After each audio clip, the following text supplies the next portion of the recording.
Clear prop.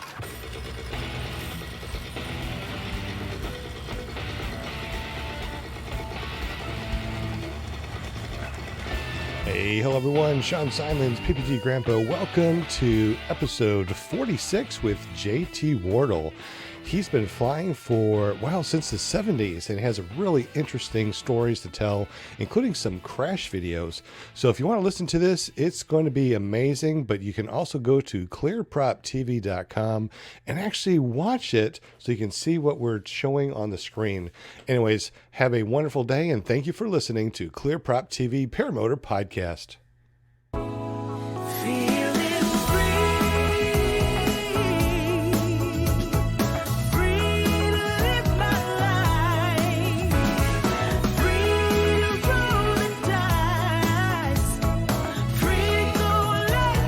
Everyone, Sean Simon, PPG Grandpa, welcome to episode 46 already. That is insane. We are really moving along. We only have a couple more episodes until the end of the year, and then it's going to be 2021. We'll leave 2020 behind us forever, for good.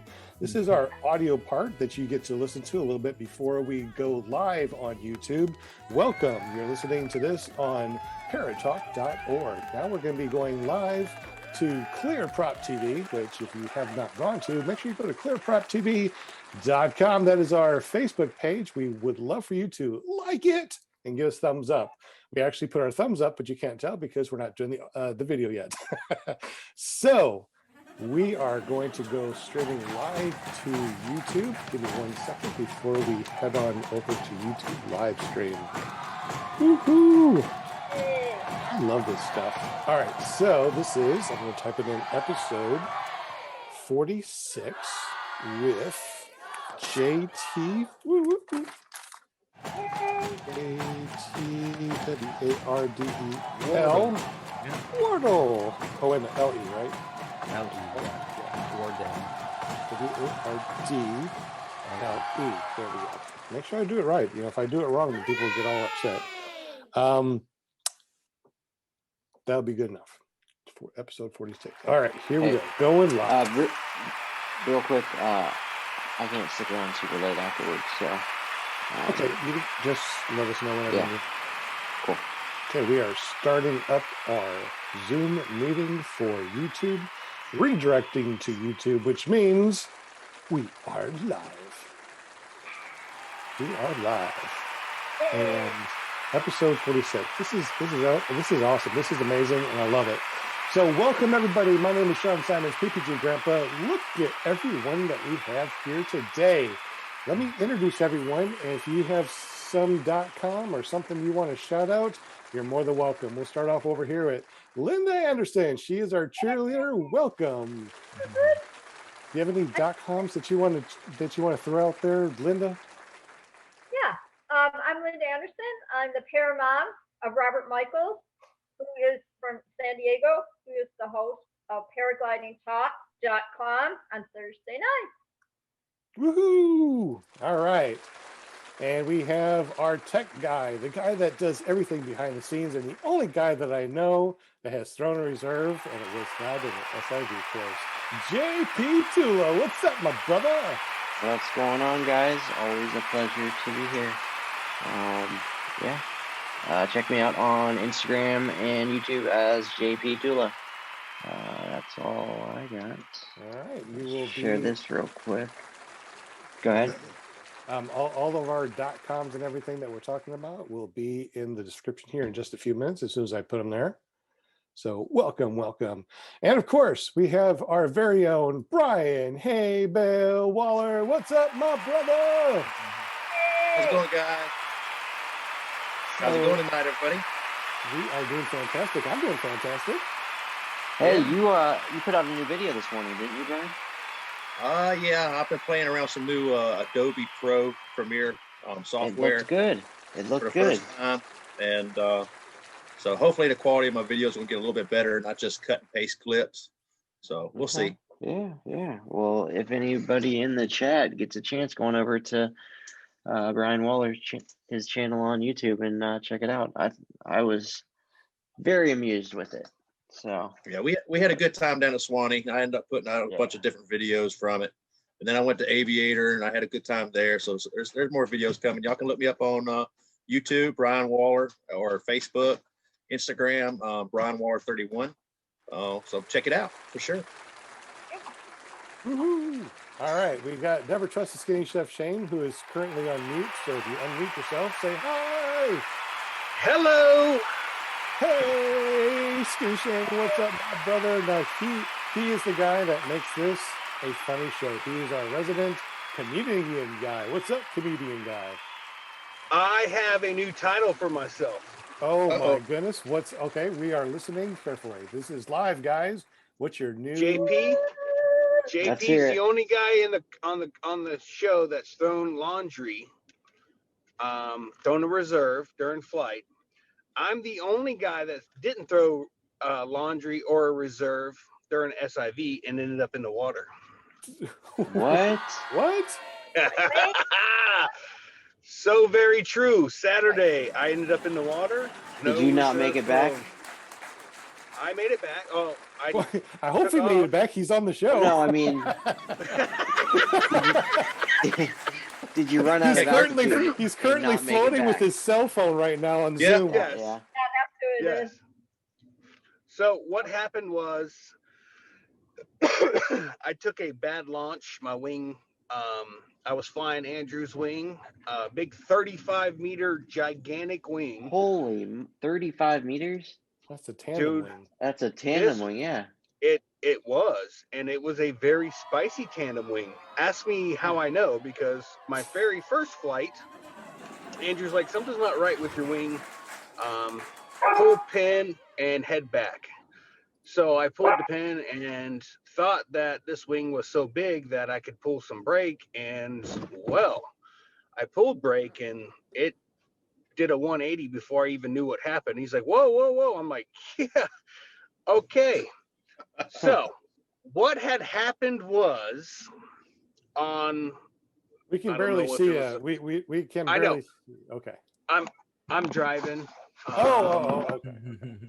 Ah, there we go. Here we go. So what happened was Andrew took off in the boat. I waited for the line to get tight, and I inflated my wing, and it shot to the left over the water. I corrected it. He didn't think I could correct it. Killed the motor, and in the lake I go. Wow. Oh, And it's about 67 degrees. Oh, you got your cold bath, and that's good. Yeah, I came up and Leah and another guy was getting ready to jump in the water, thinking that I was having trouble swimming. Really, I was just gasping for air because it was so cold.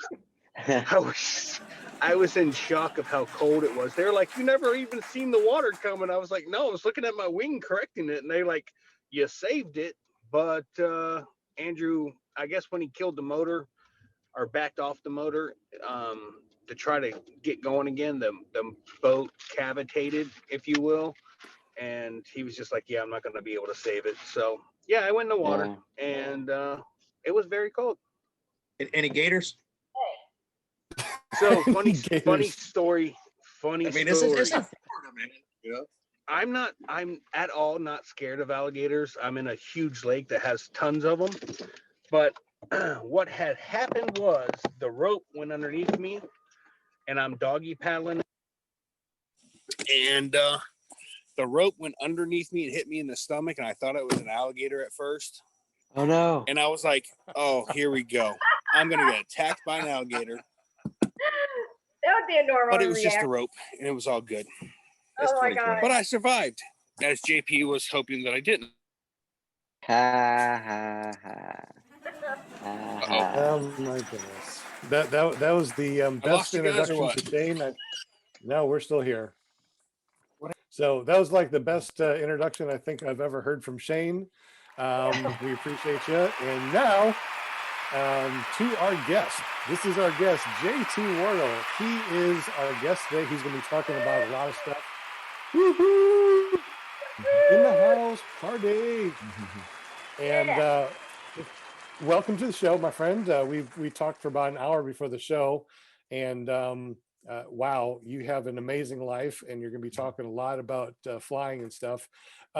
So real quick, if you would, not real quick, as long as you want to, talk about yourself, tell us about your background, who you are. And while you're doing that, I'm going to post the links Oh, very to nice. everywhere that I can. Thank Welcome, you. JT. Thank you. I'm excited to be here. Thanks for Linda for reaching out to me and saying, "Hey, I've seen some of your stuff. Well, why don't you come on our podcast?" Right. And That's so right. yeah, I was like following you. I'm like, I'm gonna get this guy on the show. I'm just gonna, yep. So I just kept kind of sending little messages. Hey, how's it going? You know. well, Like, thank yeah, you. Yeah, we love making videos. I create the YouTube channel and got my Facebook stuff and all of that. I'm just kind of a slow social media guy, so I'm learning how to do things there. But yeah, click on the JT Wardle. I'll talk about some of the videos that I've created, and yeah, if only Shane had some video, that would be nice of that the water Right? going in. I'm excited. I saw Sean do his Skylab's SIV, and I took a SIV here in Utah with a group here. But I know Leah, and I want to get do some of that Florida gator water flying over that and seeing how that is. So I'm that'd be glad the cool. gator didn't get Shane, but you probably had something to feed him anyway. Shane would have given him something to feed him there. So Oh yeah, yeah. we'll talk about YouTube channel. I'm glad to be on here. I love flying. I've been flying my whole life. If anybody asks me, when did you fly? I've come and gone through different kinds of flying. As a little kid, I got it in my blood system flying, the private plane, the wing planes. My father actually was a World War II Navy pilot. He taught the boys how to fly airplanes. So he was an instructor. But when I was growing up, it was my uncle that had an airplane that would let me fly that as a little kid. And then I would hang on to hang gliders, try to do some hang gliding. My mother stopped me. I mean, as a little kid, I was always jumping off of things trying to fly. So I jumped off the roof. Even I think it was 11 years old was probably my first parachute incident. My friend and I had a World War II parachute, and we thought we're going to fly this off the roof. And so when you jump off a roof with the parachute, it's basically you're jumping off the roof. Yeah. Parachute's not going to fly much for you there. But anyway, I did lots of flying there. But I got out of it. There were hang gliding incidents that killed friends and people back in the 70s. This is probably 78, 79. Things were just starting to go in that, and all the technology hadn't been really where it is now. So I got out of that for a while and did ultralights, learning how to fly ultralights. Last 10 years, I've been kind of working my way back into it. Promised my wife I wouldn't fly, but then I had to back away from that because the kids got old enough for me to go flying, and so it's probably been about last 4 years. I got my P2, I got a P3 in paragliding here at the point of the mountain with Utah Paragliding, and then I took some paramotor training out here in Utah, and just have been the last several years been flying pretty good. So I'll put in like Sean. We'll go out as many times as we can. So we'll get our hours and our flights up just because we love it. But that's a little bit about the history. But yeah, go to send me some comments and likes on the YouTube channel, and we'll try to. I've been fairly organically growing it. Haven't really pushed to try to get people to do it. So the quality is going to improve, and we're we just and I talked about this with Sean too, is I've been making media my whole life too, as a little kid with the films and stuff. So my background is I got a bachelor's degree in media production and film production, and I got a master's degree in film production. I wanted to be a teacher, but you know, when you have to come pay the bills, I got a job at the University of Utah, and I've been in IT for the last 26 years, a product manager. But that's a little bit of bio. I a little bit babbled a little bit long there. Somebody else take over. Oh, you're fine. This show's got your name on it, man. That's what we're Yeah. here for. You are the man of the hour or two. That's Yeah. right. Thank you. I love watching what you guys are doing. I think it's fun. We do that as flyers. We like watching other flyers too. This is my favorite thing to do on any given night, man. I'm what you call a para junkie. So every day of the week, I'm looking to either fly or talk about flying, you know, and that's why you know, met Linda on Thursday nights on Robert's show. No, don't shut up. And, Right. what? I think So that's right. paraglidingtalk.com. Yeah. And then you've got the our Paramotor Nation guys that change their night every other week. I think it's on Wednesdays or Sundays now, or Yeah. but yeah. I've never met let's see, Dave Wolf. I flew with David Strike Ruff? flyer. Trike yeah, flyer. Trike Yeah. Flyer. Yeah. Come on. Dave Wolf Ruff. is Yeah, it? Dave Ruff. We flew at the Black Hawk fly-in once. I love going to fly-in, so I'd be glad to talk about fly-ins. yeah. Too, but I travel around a lot to fly. I just like to but it's mainly been the West Coast environment. The furthest I've been was Kansas, driving 16 hours to fly endless foot drag. But yeah, I flew with Dave Ruff, and he's like, hey, let's collaborate on the video. And then after that, I started noticing him on Paramotor Nation, and he was trying to grow his channel. He's done pretty good. But Yeah. Yeah. So anyway, JT, yeah, we love flying. Now in Utah, you have a lot of opportunities to fly, you know, Yeah. free flight and powered paragliding. Though I know you do both, right? Yeah. Which do you prefer? So yeah, it's like children. Which Trick question. of your children do you like? Kind of thing. I Yeah. love Okay. flying. Well, I've never done free flight myself, so They're amazing, both of them. There's pros and cons. When you hook into your harness, you got to figure out how to fly the paraglider a little bit different than, especially if you're out there thermally and looking for lift naturally from the mountains coming up that hill, or paramotor. Yeah, I would say it's a 50-50 love. I spend probably, I think our paramotor has edged it out. I probably am like a 52% of my time is on paramotor and 48% is on free flying. It's just that I've got these big mountains right behind me. I can go up the hill in 30 minutes and jump off. But right now in the snow, they block off the road, so you actually have to hike up, which is a little bit. You've got to be really motivated to get out in the cold and hike up that hill. But I still do it. Get out there and fly. You've been flying since the 70s, you said, right? Yeah. That's I forgot. Dang, man. Back in the 70s, and my attention span is so short that I have to.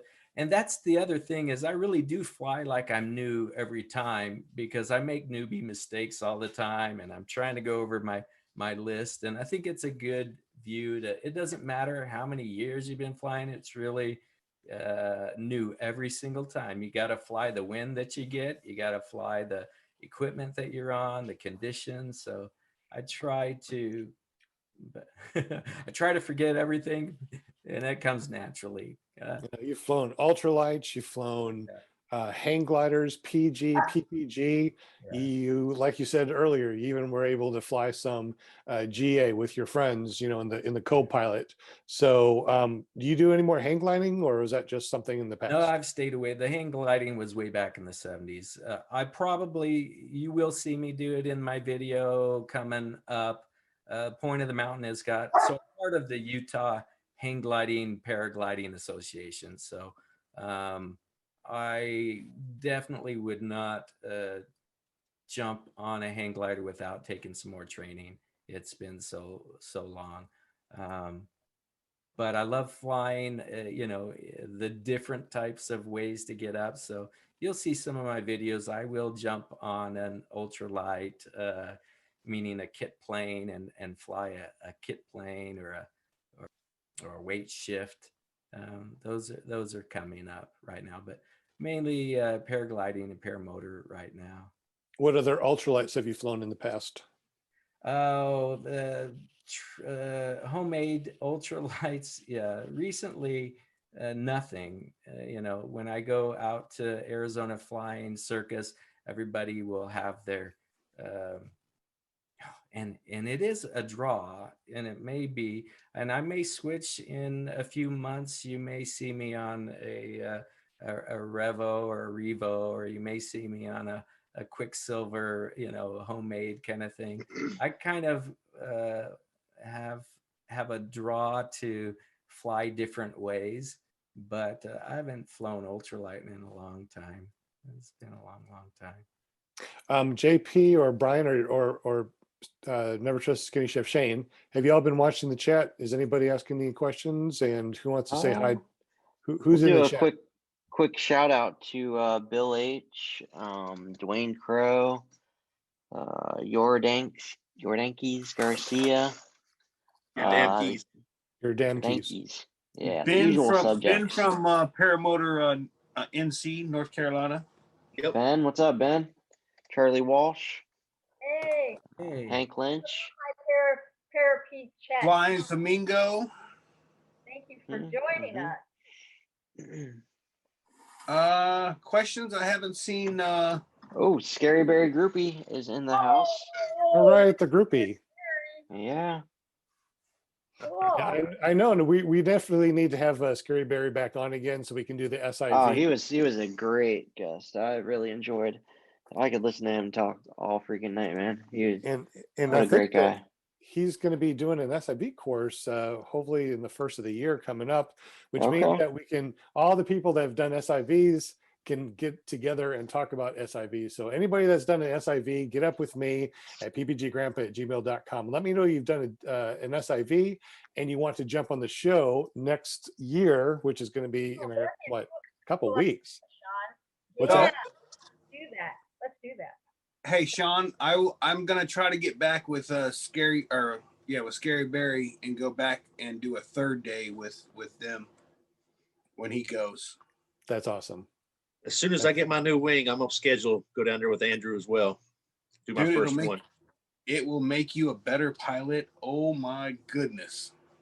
And since we're talking about that, let's go ahead and do a quick shout out. And shout out to Andrew Fuller, Leah Catullo, and Jonathan Carr over at skylabparamotors.siv.com. Check them out if you are interested in doing an SIV course.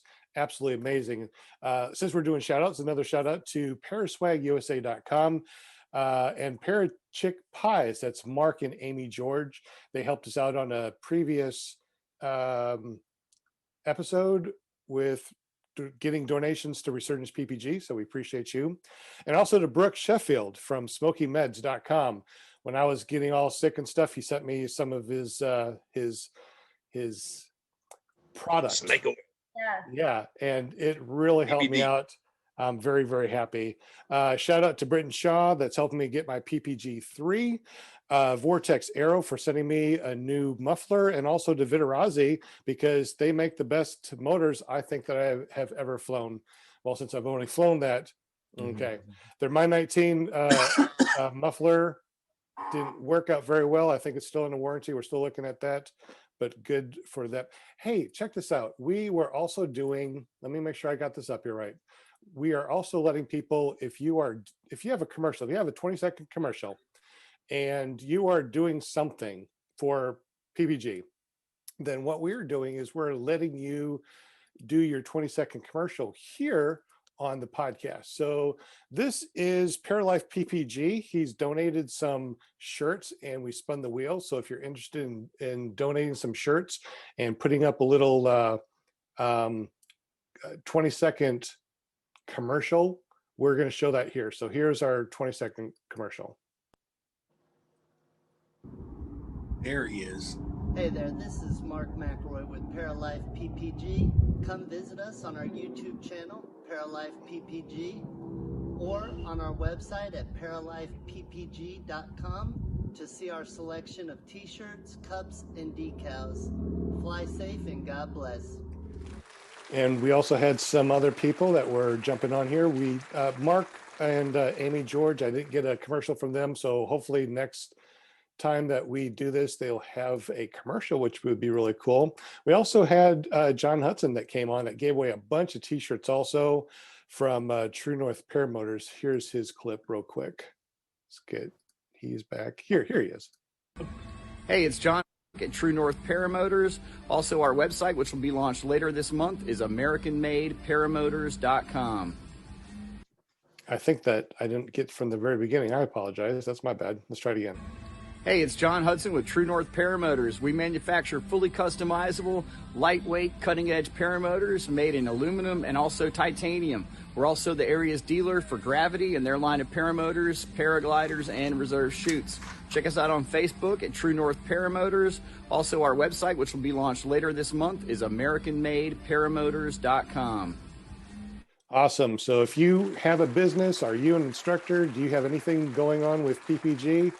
Let me know at ppggrandpa@gmail.com and send me a 20-minute commercial. So on with the show. A 20-minute commercial? Did I say 20 minutes? I'm sure. Yeah, I'll tell you what, just go ahead and do a 20-minute commercial. We might trim it down to about 20 seconds.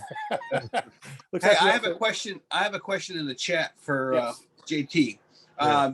Bill H has a question for JT. He says, can or have you trained anyone to fly anything? I'd take the fifth on that because I'm not. Oh, it's like that. No. I really try not to give my advice on flying to people. People will come up to me all the time and say, you know, what do you think about this? And it's, you know, I love flying. I'm not an instructor. No, I'm not gonna. And bless your heart if you are an instructor. I know Kevin is there. You guys are changing lives, but there is that responsibility too. I like to be responsible for myself, and that's what I've done. But I wanted to show you a crash. These crash videos get all the clicks. Shall I move into that? Absolutely. That's actually what I was going to ask you next. You, in your many years of flying, you've had some bumps and scrapes. You fell down, and but nothing major. Now you did cue a crash that was over at EFD this year. Well, I'm gonna go to one that's a little bit different. Kevin is on, and I think this is a good little learning lesson that I had learned. It's a fun little story. So I go to lots of different fly-ins, and fly-ins are great for getting crash footage kind of thing. This was a local little, just kind of a few guys making their own fly-in. It was at a private airport called Cedar Valley Airport, which is a powered parachute guys. The manager of the airport teaches powered parachute, which is, kind of like a sister to our powered paramotor kind of thing. And so I had set up my wing, and because generally that's the flow of it, is I'll get my wing set up, then I'll go grab my paramotor. It's warmed up a little bit, and then I walk over and I hook in. By the time I had placed out my wing out, the manager came and put some caution tape down, and he put it right next to my wing. actually, did he put it in? Yeah, he put it right in front of my wing, and so because I'd had my risers really close to my wing, I thought, well, I'm just going to go hook in and fly over the top of this tape. And you will see that the wing tip itself snags on the tape. So it was a nice lesson. And the video is horrible because it was a friend of mine had his little cell phone on, and I said, yeah, give me that footage and I'll show. But it's really interesting that it can be anything that is kind of in your proximity. If you're looking around, you want to think of trees or poles or even things on the ground that are approximate to it. Let me see. I've got this going. Why would he put that tape down next to your wing? He was separating that if you are a pilot, you're on the where the machines are, you're landing, you're taking off on this side. So it was for the audience or the guest coming. He didn't want them to cross this yellow tape line. If you're Good just intentions. your family and watch, you're going to stay on this side of that tape. And I learned a lesson too that it surprised me that this thing. And so, yeah, I had just bought this wood prop, and this was my second flight on this wood prop. I thought, yeah, wood prop, I'll use this in case I crash. And that way it's less expensive than my carbon at a fly in. And there's lots of rocks that get kicked up on this airport, and it was dinging up my carbon prop. So I went to wood prop, and you can look at what happened there. It's crazy. So let's see, share screen. Let's see, I got to click that button. It's good. Share screen, and I hit share. So this is me talking about it, and I will go ahead and push play for a second or so and talk about it. Because of tape. Your hair looks good. That's that wing. The footage I've got of the prop break is from Carlos, and he sent that to me on the phone. So there's the tape there. And pretty low resolution, but that goes along with the. Are you able to play it again? Take it back. Sure. There it is. Oh. Isn't that crazy? Wow. Sherry. Who would think that cheap little tape is gonna cost me $300 in a new one? Oh no. So yeah, it snagged. I don't know if you could see it very well. That's a kind of a grainy thing, but just that dragging motion of that wing across the tape snagged that tape. I had throttled up, and it loaded me up and took me down. Terrible. And that's close to this one. This one caught me. A lot of my actually crashes are just kind of stumbles where you lose your feet and you trip kind of thing. I had one in St. George where I had put in probably 10 liters of gas, and so it's heavier, and the guys were running uphill, and there was all kinds of rocks and stuff to try to avoid. I took a big hit on that one, but I'm going to show you the EF. I think folks have seen this one. This was on this was endless foot drag, and you may have seen this one's got pretty good clicks. There's my second angle. So this is another problem that I hadn't seen before, and this was a hook on my riser. The actual riser got hooked on the end of my line. That's what I think, or I mistakenly hooked in with a twist on that riser. And let me share that and show you that one. While we're on the topic, I just want to bring it up. I use the same, you probably can hear it crinkling, the same plastic caution tape as the windsock material. Yeah. And if you notice, it's not that tough to tear in a short section, but if you grab long sections, it becomes ultra tensile. And as you can see, it turns into a ribbon. That ribbon will basically cravat you and turn you right into the ground. I've seen pre-flight guys land into that ribbon, and it does the same thing as it grabs a harness or whatever. that stuff is ultra undesirable. That But it was a doesn't good ever appear like it would be. I just That's a wanted to good little point that out while we were talking demonstration. about it. Yeah, Kevin, that you just give, because you would think, because I pulled those apart. That's how you tear it, is you just say, okay, this is long. And you're like, this is not very strong, but you don't think of it. Yeah, if you're pulling, and that thing would have been, hundreds of feet long. So Right. it's not going to break easy. Yeah, But it's in pretty my stretchy. mind, yeah, in your mind, you think, oh, I'll just blow right through this if it snags. It's just tape. But no, that's tough vinyl, isn't it? And for those of you that do not know, Kevin Can Fly from kevincanfly.com. He is also an instructor. So if you have any questions about flying, make sure you get up with him at kevincanfly.com. And I'm fashionably late. I apologize about that. What happens when your motor quits? You just fall out of the sky? Vertical, like really fast, or straight down. It's not the fall that's scary at all. It's when you land, you just gotta tuck and roll really, really good. That sounds really scary. You're up to 215 subscribers. So I'm we're getting up there. We're hoping that a couple people from here will go to kevincanfly.com. And I that paid, actually, just so you guys know, I paid 200 bots to make myself look good. So that's only 15 real people. Yeah. okay, JT, you were going to show your EFD mishap. Share this another crash. And so yeah, just remember, I put in lots of hours, and so I'm not crashing a lot, but I do like to share the crashes because I think they're learning lessons. So I didn't make that big there, did I? So this is endless foot drag, and it's a reverse launch.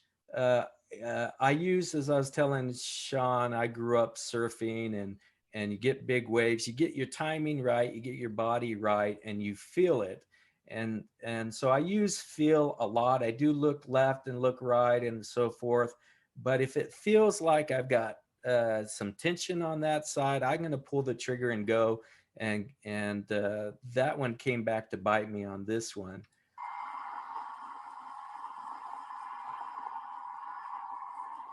I'll pause it for a second there. So it felt like it's flying. The left side got my attention because my throttle hand was hung up. For some reason, it wasn't throttling off. So I'm looking, I adjust to the right, and but then you'll see, notice this riser is up higher than that left side already. And I think it was hooked right here, and you'll start seeing the wings start to deform on that right side. And so I look left, and then I throttle up, and it yanks me. Ooh. Ow. Yeah, I remember seeing this video. I think there's a big discussion about it too. Yeah. On what happened. So what do you think happened?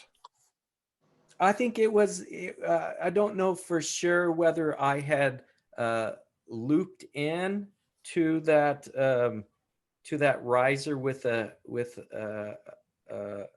through the wrong way, but I don't think so. In my mind, it felt like I had hooked it up correctly.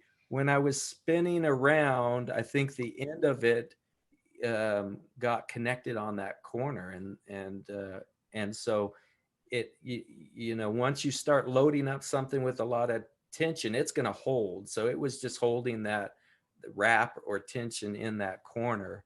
And I should have looked back right. I looked right, but I was walking right, thinking it was just the wind. I thought I was catching a crosswind launch, and maybe I wasn't running the right direction. So I tried to go to the right, but so yeah, I think it was a tension grab on that right side that pulled that right side higher when I spun around. I don't know. You're not a newbie either. You've been flying for a long time. You put on at least 300 hours a year because you're flying every morning, every night, and any available time. Yeah. So this doesn't happen a lot. So why do you think this time it actually happened? Intermediate syndrome, or what do you think? Can we pause the video at the point where we see the wing deform just before he goes off to the right? Because if we can see that, then I think you didn't get hurt on that one, did you? Oh, no. I bounced up. No problem at Only all. his pride. And yeah, that- it was like, oh yeah, we've got a guy videotaping. There were 2 or 3 Is- guys videotaping. It wasn't my pride. that the- I was. Is that the ProLine machine you sold my student? I saw. Did you see that he had taken one similar to this? Didn't he? Yeah, he took Except for an he said he oscillating was off takeoff. the ground a lot more. He did and- an oscillating takeoff at the coast, and he surged the power, and he wound up doing pretty close to the same thing.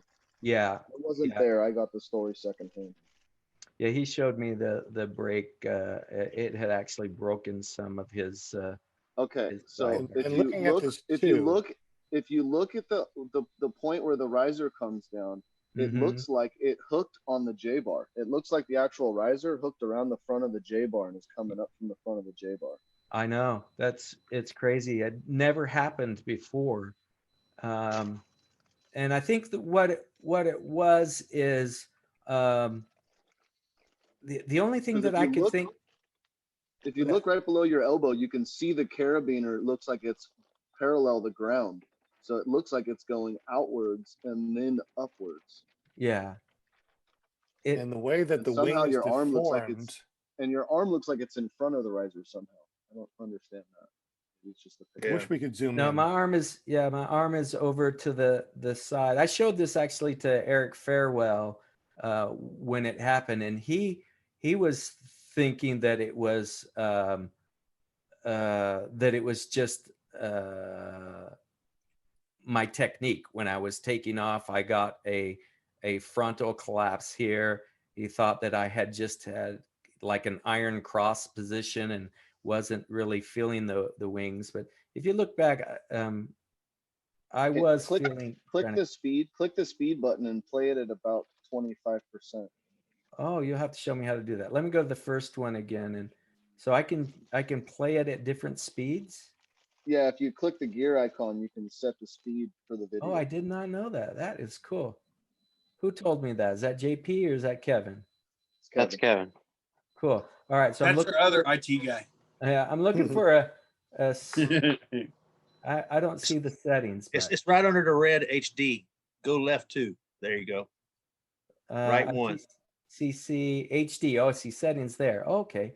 Okay, There's a cool. gear under it. Yeah. All right, autoplay annotation, playback normal. And so we want it at 25%. Yeah. Okay, so that's at 25%. You guys are too smart. I'm just an old guy. This is the first angle. You'll look and see. I wonder if I can pause it. So His arm yeah, is definitely on the outside of the riser. yeah, it looks like that riser is hooked around that J bar up high here. Yep. It's right on the front of it. Yeah. Let me see the spin around. Let's see the spin around. And it just didn't feel right, you said though, right? No, it didn't. Well, it felt like it was flying fine. It was flying fine here. Once I turned, I started feeling it turn right. So I adjusted right, not realizing something. You just dropped something. that was my GoPro being knocked off. This thing was a mess from so my GoPro. I had put it in a new position. That was brand new. Oh, I wonder if it snagged your GoPro and it was hanging up on your GoPro mount. It may have. The GoPro may have pushed it away somehow because Where was the GoPro mounted? the GoPro was on a clip on the first riser. And let's analyze this. Is it going to go? There it goes. So my GoPro is just here in the front on that left side. So you clipped your GoPro onto the riser itself? No, I think it was on my chest. See, you Oh, can see okay. the GoPro right there. Okay. And it was on my chest strap. When I flipped around, it popped off. So it may have gotten hung up and pulled that in a little tight. See, that may have been the reason, or it just hung up, or I could have, locked in with it wrong. The days that we wish that we had a 360 camera on Yeah, our helmet, right? yeah. So yeah, I adjusted to the right, got my hand up to try to let it fly, but I'm always constantly feeling for where is the feel. So I pulled it down. Eric Farewell thought I had my arms too low, but that's where my feel was. That's where the feel was on the tension. I'm like, okay, I can feel it. I can feel it. Feels like it's flying, so I gave it gas. Yeah, stop. Right, go back Oh like yeah, two right. digits. Oh my you can goodness, see yeah. it. Yeah, the difference on Huge your difference. risers are like, If you Yeah, go you back can see just like 2 seconds, you can see it very clearly. So further let back, it or is that play. good? No, right there. So let it play. Let it go. Let it go. And pause. So you can let it go one more frame. Go play and then pause. One more time. Right So there. you can You can see see it it. right there. It goes right in front of your elbow pit and then goes up. So something on that right hand side was hooking your riser. Yeah, and look at how low that right Yeah. riser is. It yeah, looks like there's 12 inches of difference in height there. Yeah. yeah. There is. You can see that other riser is way high, and this one's way low. But So I didn't have the awareness right at that time to. With it And being what I should have done is kept walking and taxied it out, kind of thing. But you get seduced, and you're like, I'm flying, and that. A few more steps right here would have taken. Oh, right there. You can yeah, definitely yeah, see look it. at look at that. That's you Yeah, I can needed zoom to look in. back to the huge right difference. again, and that was a learning lesson because it had never happened before. Never have I, had that one riser. And so in my mind, what I'm calculating is, oh, it's just wind was coming from that side because it was starting to get a little bit gusty and or switchy in the wind kind of thing. And so yeah, that So knocked. I was able to grab my screen and pinch and zoom in, and you can see the riser goes right to the front of the swing arm and then goes straight up. So it was hooked on your swing arm somehow. Yeah. All right. It's a good eye, Kevin. I'm bored of showing the. You guys can go pull Let me up show mine. you when You I can watch toppled mine it if you We want. got more crash videos. There's a hay bale video out there somewhere. I heard of that one. geez. I heard Yeah. of that one. I've got one out there. I Yeah. post them too. I'm not afraid to show that, every now and then I stuff my face on the ground. doing Yeah. stupid No, stuff. I think it's all good learning lessons. You gotta show folks the good, the So- bad, and the ugly, huh? Right. And you did say for all the new people that are going to start flying and the people that are flying right now, you said that the best thing that you could have done was it felt kind of weird. So you should have kept on taxiing and checked your wingtips as you're taxiing, correct? Yeah. Yep. And make another little checklist of I don't have this ready to go yet. You know what I mean? You've got to, but it's some when you get used to and you kind of can get complacent. Obviously, when you feel confident, I know how to do this, and that really can kind of smack you a little bit as you say, I've got this, and you haven't, you know you need to learn some lessons. Sometimes life's gonna teach you a lesson. But I have a particular phrase I like to use for that, and I call it danger commitment. Because you have to just commit to the danger at some point, or you'll never fly, or you'll never jump, or you'll whatever the skill, whether it's grinding a rail on a skateboard or taking flight on a paramotor, you have to hit that point of commitment. And I call it danger commitment, because if you don't commit 100%, which I mean you did in that takeoff, and it reflected that if the wing had been straight, you'd have been smiling and having a golden day. It was that 1 in 100,000 time when the wing gets hooked up, something funky, and you wind up taking the digger. And it wasn't because you didn't go full commit. And that's kind of the point that I was making out of this. Some guys will crash in that scenario because they will get on the throttle, then get off the throttle. They'll start oscillating. They'll get so far out of control that by the time they actually commit, it's way too far gone. So that danger commitment point is a real thing to contest with for some of us, because some of us fight it real hard and some of us blindly run into it and think about the consequences after the fact. So I always say being a good pilot is making good decisions, whether you can do barrel rolls or whether you can foot drag. If you're making solid decisions, then you're being a good pilot. Yeah. Very good. Well, let's see. So let me show you some beautiful Utah flying. So we want to, I got to get off of that. Is there anything beautiful in Utah? Just kidding. That place is awesome. And JT, when you share, make sure you uncheck that box that allows the sound. That way you can narrate instead of hearing the sound in the background. Okay. Let me set this preview up. So this is flying under the Corona Arch.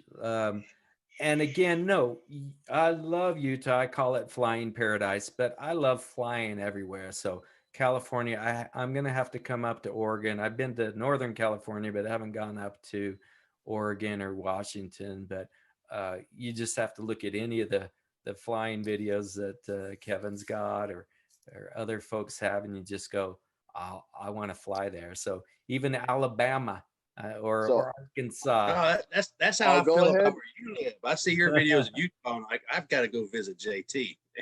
So I'll go ahead and extend the invitation now to anybody who's listening and wants to come and join. Yay. Cinco de Mayo is going to be Cinco de Flyo on the Oregon coast. We're having a fly-in. So anyone that wants to come is welcome. What part of the Oregon coast? Central Oregon, kind of northern part. It's going to be at a place called Sand Lake. It's a flying site that's just south of a few of our free flight sites. So if you brought your free flight gear and your motor gear, depending on conditions, you could possibly be able to do both in the same day. Wow. Hey, well, he's getting us in there early. I'm going to put that on the calendar. Cinco de Flyo in Oregon. That sounds like a great place to fly. And if you ever want to come out anytime in between, just for the sake of having a good time, I've got a location inland and I've got a location on the coast. So we pretty much can have fun at whatever kind of dynamic of flying you want. You need to post a video on your Kevin Can Fly and let us know where all these places are. Oh no, they're private and secret, and you can only hidden invite only. Glad you shared it here privately. All right. Yeah. We'll keep it between us here. All right. Definitely. We all know that. Doesn't go anywhere else other than this. Flyers, the community out there is just unlike any other. Yeah. You just said it right there. The community. Well, I know that you've spent time with a lot of my friends, JT. I know that you've flown with Harrison and Heather at Point of the Mountain. Yeah. I know that you've hung out with a lot of people I rub elbows with. So it would be like coming home for you to come hang out with us over here just the same, buddy. Cool. Yeah, that's the way it is for me. Any of you guys coming through Utah, let me know when you're here, and I will fly with you because I love getting out, and flyers are family. We got one big giant family out there, and it just keeps growing, and go enjoy everything. Hey guys, I have a question from the chat from Scary Barry's groupie. She wants to know from JT. Ever flown Torrey Pines, and if he has, why isn't the location ever depicted as being flown under power? I never have flown Torrey Pines, so it is high expensive real estate over that way. They're gonna manage that property, and and we find that way in a lot of, I'm not gonna, I love paragliders, the community. I will get a lot of, whenever I show some paramotor videos, it seems like there are some paragliders that are only paraglider exclusive. They don't want anything that has, any noise on it, and they don't want our paramotoring. But I'm one of those guys that I like flying paragliding and paramotor, and so I'm not going to have to choose a team. I'm gonna fly with anything. Yeah. I do have the technical answer for Torrey Pines, though. So the technical answer for Torrey Pines is it sits right inside the San Diego Class Charlie airspace, and there is a cutout, specific cutout for Torrey Pines glider port that is for the paragliders. The beach is Black's Beach. It's a nudes beach, but California has an ordinance you're not allowed to fly off the beach. So you cannot motor on the beach. There's no private land to take off of nearby. It's a golf course to the north and a city to the south. And there's a cutout for free flight. So that's the specific answer to why no motoring at Torrey Pines. Robert flies Torrey, and he flies Blossom too. So he loves them both. You know, you see his videos El Cap. out there. How far away from Point of the Mountain do you live, JT? Yeah. I'm 45 minutes away, but that's with traffic. So I'm trying to think in miles. It's about 20 miles away, not far. It's just the rush hour traffic. So I've got mountains right behind me that I'll fly, the V and Francis Peak. But yeah, I love going down to Point of the Mountain, north side, south side. I'll be up there probably this coming week sometime. We've got a snowstorm coming right now, so it's keeping us off the hill. But It's cold here in Arizona, JT. Have you flown through Sedona yet? Done any fly-ins there? No, just on the flying circus there with Motown. Yeah, you got to try that though. Oh, I love Arizona weather. Yeah, definitely. Yeah, I mean, it's the Red Rocks flying. You know, I've seen a bunch of guys fly out there. You know, flying around there this year. It's pretty cool. So. Yeah, and we love watching the Robert Michaels videos of we've seen him flying Torrey and flying the El Cap, and that's fun. Loving watching those videos too. Oh yeah, absolutely. Like I said, I'll be excited when Robert gets gets that motor. So, he likes paragliding, but now he wants to try the paramoting. So we'll see. Pretty exciting. All right, so this is Moab. I'll just show you, and then I'll stop talking for a while, let you guys. This is flying the Corona Arch. Obviously, the gauntlet is thrown by Tucker Gott, flying under the Corona Arch, and you go, fly like Tucker kind of thing. And I didn't notice if I had, can you guys hear me talk over, or is the audio? I'll just let it play. Nobody is there.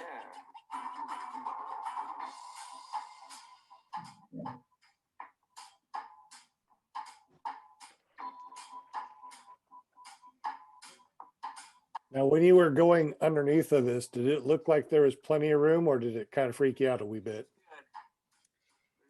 Yeah, it's 104 feet high.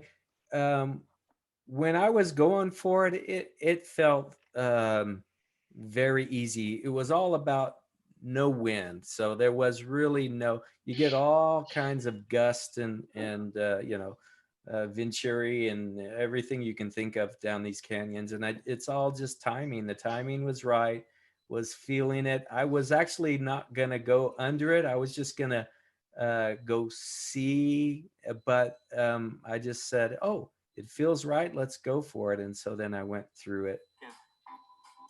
Shoot the arch, went through it. So Carlos, that's looking smaller and smaller, huh? So anyway, that's going under the arch. It looks big and small at the same time. You walk under it and you go, oh, I got plenty of room. When you're flying it, you go, this is pretty hard stuff. If I smack into it, it's gonna leave a mark. So you in the back of your mind, you're like, I don't want to miss this. So you just kind of go with, there was plenty of abort opportunities. You just kind of get closer and closer, and you're like, okay, now I can't abort. Now I'm going through, and then you just fly it, and you're like, oh, it seems easy when you do it, but your mind will play games with you as you're coming around these mountains. There's all kinds of and you fly your level kind of thing, and I know guys that would have said no, that wind was not right on that, and so you gotta fly your wing and fly your wind. Now, I haven't flown out there before, but it looks like the rocks are kind of unforgiving as far as trying to find a good LZ or an out. In your opinion, I mean, how many outs are out there? I mean, it looks like Oops, sorry. kind of dangerous out there.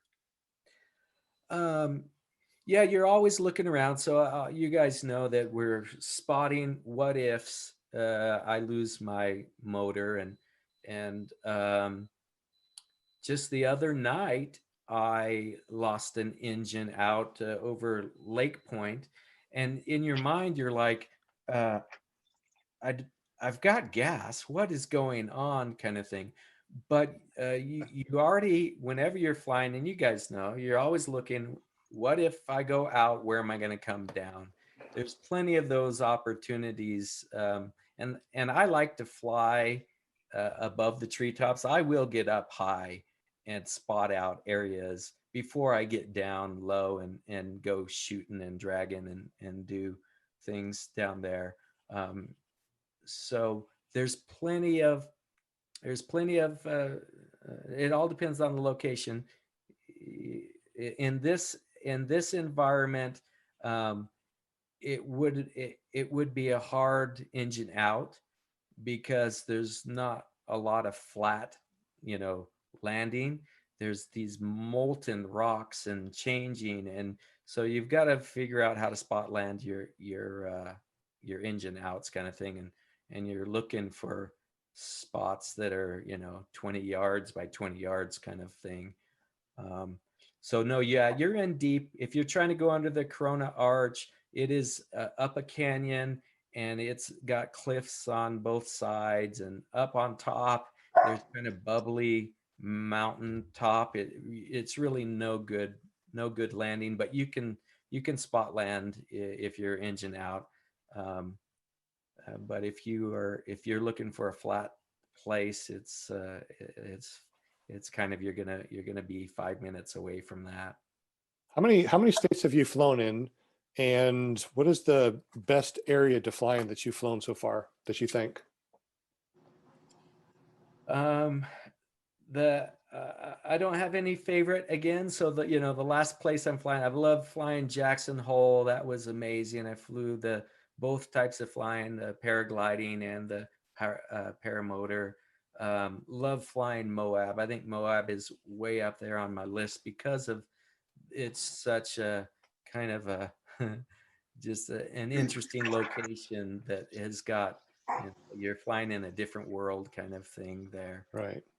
JT, there's a question in the chat from Eric Lear. He wanted to know, fly Moab. How do you call it? What do you say? Moab. Is there a lot of rotor from the formations? Yeah, there is, and it comes up really easily. So it only takes a little bit of wind to get rotor coming off of these rocks. And we have last time we went out there, there's a beautiful little campsite in BLM land area, and there's more flat area there. But even there, you'll get up in the air and you'll feel rotor from all of the surroundings. So it doesn't take much wind before you're getting bumped. And what about being in the valley? I mean, where you're at there, going underneath the arch there, is there, I mean, if you stay below the top there, is there any rotor inside of there, or? Yeah, if you look at the environment, you just in my screen behind me, kind of thing. Right. Rotors everywhere, even in the calm wind, kind of thing. If I get close to the cliff, or if I get up on the top, you're gonna get some bumps, and so you do. And I think that's what you get with the paragliding, is you are going to get a bump tolerance. You kind of get used to being bounced around a bit, searching for thermals and that kind of thing. So you will get dead calm times here in Moab too, where there is no wind. And that's what I probably hit. I probably hit a period to go through that arch when there was no wind. And so I didn't feel, it felt very comfortable for me to go and test. Although up on the top of these cliffs, you can look over my bald head. It's just like just like my bald head in Moab. The wind kind of comes up and rotors on around here. Up on these little hills, it's not flat. It is a whole bunch of chrome domes up there, these molten rocks. And so yeah, there's rotor.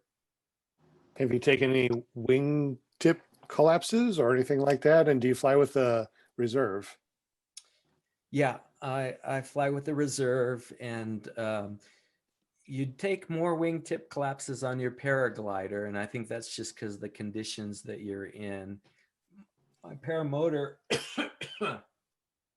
I've only had a couple little teeny minor wingtip collapses on my paramotor, and they pop out before you can even think about doing anything. So, and that most of those have been catching somebody's wake. You know what I mean? Somebody will cut right in front of you, and all of a sudden you're getting bounced around by there.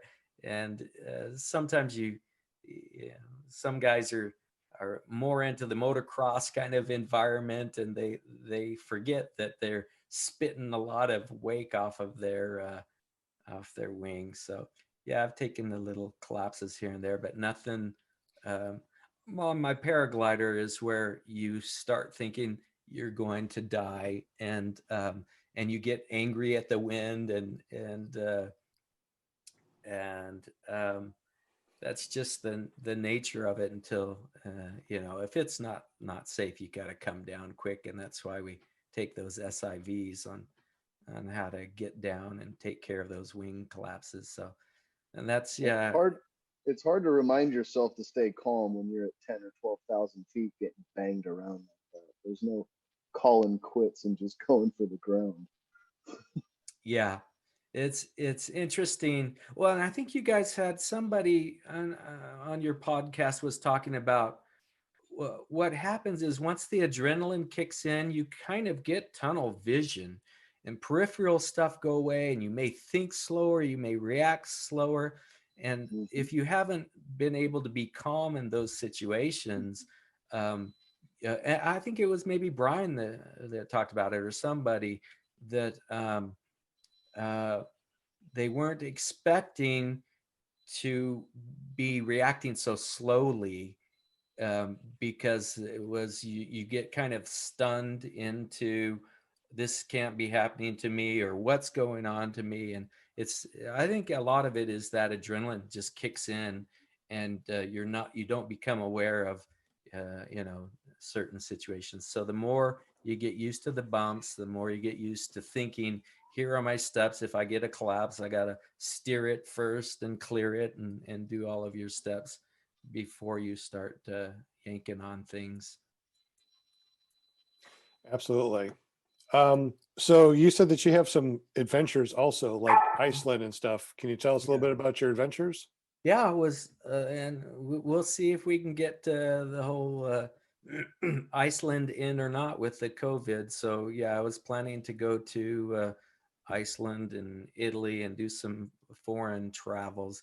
That's still in the books. I love traveling, and but because of the COVID, we're focused on the US kind of. And so you'll probably see, I've flown up in Idaho, I've flown in Jackson Hole, Wyoming, I've flown in Arizona and California, Northern. And so, yeah, we like to get out, and we'll keep expanding that, and figure out how to get to that beautiful beach, Florida weather, and fly that.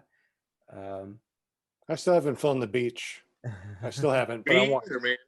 I live an hour and a half from one. I still haven't flown one. No excuse.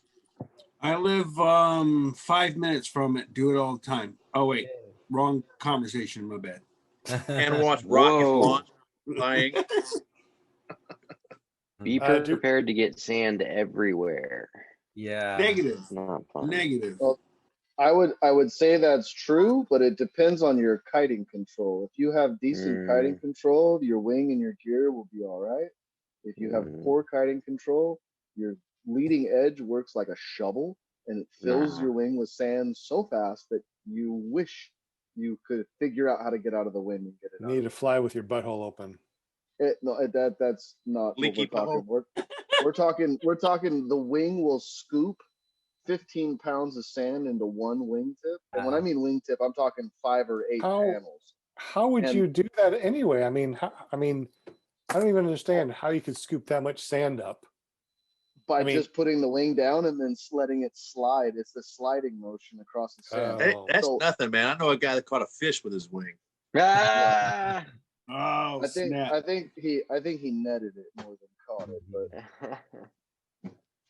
but no, like when we teach students at the coast, we teach them to pull the wingtips out all the way. So a lot of guys, like in a grassy field, you can take a rosetted glider, walk the lines back, and then fluff the wing open and tease it open from the grass, and it'll just kind of bounce open. That's what I do. So if you do that on the sand, as that leading edge bounces open, every panel that opens just takes a shovel load and a shovel load and a shovel load and a shovel load until your wing weighs 15 pounds. So you kite it up overhead, and there's basically nothing you can do as a pilot to keep it overhead. It will fall off on one or the other side, and you can step under and pull brake, and you can fight it. And then you realize real quick, I'm only losing a losing battle until I backfly my wing, flip it over, backfly it, shake all the sand that I can possibly get out of it, then flip it back over. Hopefully you have the kiting skills to do this so that way it doesn't touch the sand again. Do you teach your students how to do the 360? Not initially. When they come back after they've done, probably 4 or 5 months worth of kiting, I hold a kiting clinic every year for all my students at the coast. And then when they want to start working on more advanced maneuvers, then I'm happy to work with them and show them how to do that stuff. But it's not something that I teach straight away. No, it's what I consider an advanced technique to backfly the wing on the ground and do helis on the ground, stuff like that. Gotcha. Hey, real quick, where'd Brian go? I don't know. Every time I go to this screen, somebody's gone. Oh, there we are. Okay. All right. Ready to do a I gotta head thumbnail, out guys? here in a minute, but yeah, let's do this real quick. So, All right. Ready? Hey, fly a latte, Brian. Wait. Yeah. I got Ready, the same. one. I got the same thing on my back. Oh, I fly a latte. All right, thumbnail. Cheese. Look at never trust a skinny chastain. I'm posing. That's my high school picture right here. That's a pose. Peacocking. He's peacocking. Well, it's been good chatting with you, JP. If you have to run off, I do. You understand. I'm gonna shoot this thumbnail to you guys real quick and head out. Pleasure formally meeting you, JT. We'll have to catch a flight sometime. Not out west a whole lot, but if you're ever out east, we'll have to make it happen for sure. Hey man, Southwest has COVID tickets cheap right now, buddy. That's what I hear. That's what I hear. Bring your girlfriend, show her the countryside. Kevin, I'm trying to figure out where I gotta stay when I come out there to see you. I got a Kenmore box. It's right about your size. Sweet. Extra medium. I don't know if you guys have been paying attention to Portland at all lately, but we've got like tent cities that pop up on off ramps. I'm sure we get you an Airbnb at one of those, no problem. They even have I don't know if you saw, but some of them have a garage. Even you could get some valet parking when you show up. Oh, man. Wow. I've never done paragliding before, but I'm not opposed to not trying it. Just so you know. You've done it over at the SIV clinic. That's not the same thing. We're over water. There's no thermals. No, that's towing. So in order to free fly, especially an Oregon site, you really have to have a real solid reverse kiting skill set, because both of our launches are cliff launches at the coast, and there's no second chance of do-over if you don't have everything together when you go off. Reverse launching, no problem. We do it all the time here in Florida. Well, if you got good reverse kiting skills, then you probably have no problem flying over the fly. That's keeping thermals and stuff. I know nothing about that. Oh no, when we fly at the coast, it's all soaring. There's no thermals at the coast. So the wind comes off the ocean laminar. We've got a 500-foot cliff. And when I mean cliff, it's a vertical cliff. And when the wind hits it, it just runs straight up. So we've got anywhere between 1,000 and 7,000 feet of vertical lift, depending on what the weather conditions are doing in the day. And that's How many- just soaring. And how many people are That's usually soaring. soaring there at the same time?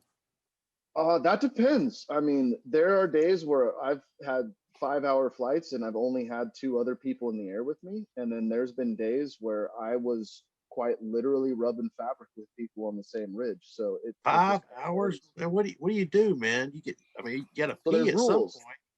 Well, yeah, but I mean, as far as flying in groups, like JT will probably be able to tell you, they probably have something similar or the same at Point of the Mountain. There's rules, there's ridge rules. So when your right wingtip is to the hillside, you have command of the ridge. When your left wingtip is to the hillside, it's your obligation to fly out and give the oncoming pilot the right of way. So we do have rules, like rules of the road. So you're not running into each other and there's no confusion about who's going to turn what way. Everyone understands that the guy who's on the hill can't go anywhere. He can't make a right because there's a hill there. And if he makes a left, he's running into you head on. So the only option that you have is to have the oncoming pilot turn out into open air.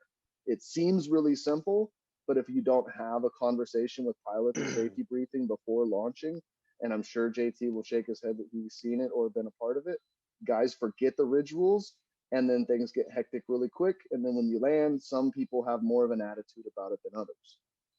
Well, and yes, there's actually been some serious injury and fatality because of not following the pattern. So you have ridge rules, you'll fly with the ridge on the right, but some, especially around Point of the Mountain, north side, south side, you're going to get people that are just learning, or they get seduced by that air and they think me first.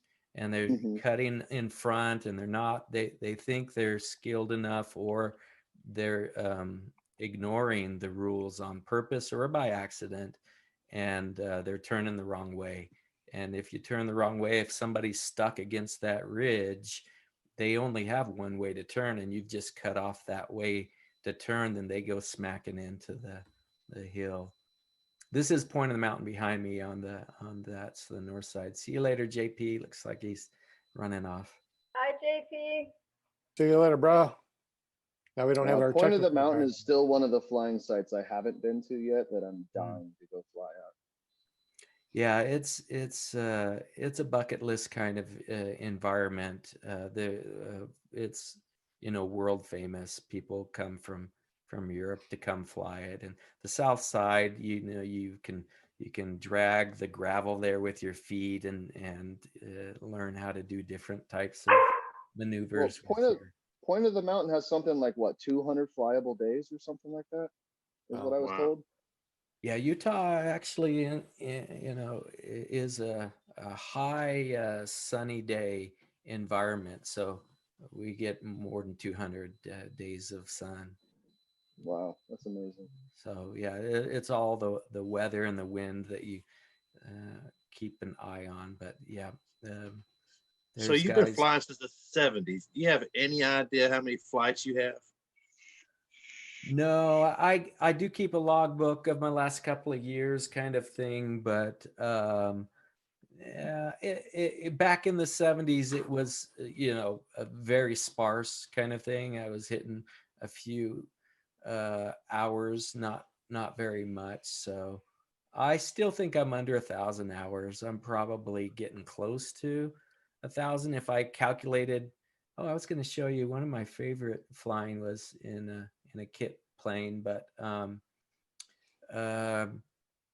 yeah, I don't keep a logbook for anything other than my paragliding and my paramotor flying right now, because I'm not going to get a private license, or we'll see. I get seduced sometimes on, I want this airplane, or I want this ultralight, or I'm going to make my own.